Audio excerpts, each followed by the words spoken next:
થોડા સમય પહેલાંની વાત છે। અમારા ઘરમાં વોશિંગ મશીનમાં કપડાં ધોવાઈ રહ્યા હતા। ત્યારે એકદમ વોશિંગ મશીનમાંથી અવાજ આવ્યો, ખટ ખટ ખટ। તો મેં શું કર્યું? પહેલાં તો મશીન બંધ કરી દીધું। તમે પણ એવું જ કરતા હશો। પણ શું તમને લાગે છે કે મેં મશીન રિપેર કર્યા વગર ફરીથી એ જ મશીનમાં કપડાં ધોઈ નાખ્યા હશે? ઘણા લોકો વિચારશે હા, પરંતુ જવાબ છે ના। કારણ કે ઉપરવાળાએ મને સમજ આપી છે।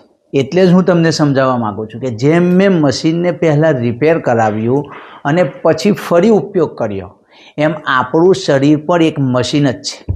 તમારા શરીરમાં થાક લાગે છે, એનર્જી ઓછી થઈ જાય છે, ચીડચીડાપણું આવે છે, ગુસ્સો વધારે આવે છે, કામ કરવાની ઈચ્છા થતી નથી, ઘણી મહેનત પછી શરીરમાં દુખાવો રહે છે, ક્રેમ્પ્સ આવે છે, ઊંઘ સારી આવતી નથી।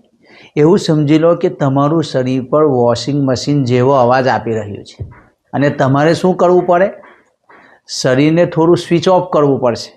સ્વિચ ઓફ એટલે તમારી લાઈફસ્ટાઈલ સુધારવી પડશે, શરીરને બેલેન્સ ડાયટ આપવી પડશે અને પછી શરીરને ફરીથી રિસ્ટાર્ટ કરવું પડશે। ઘણા લોકો શરીરની વાત સમજી શકતા નથી।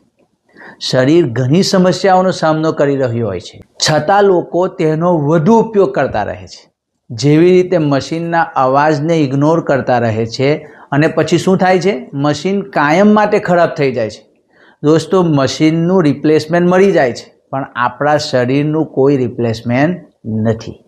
તો જો તમે તમારા શરીર માટે સારો નિર્ણય લેવા માગો છો, તો હું તમારો પર્સનલ કોચ બનીને તમારી મદદ કરી શકું છું। Thank you so much.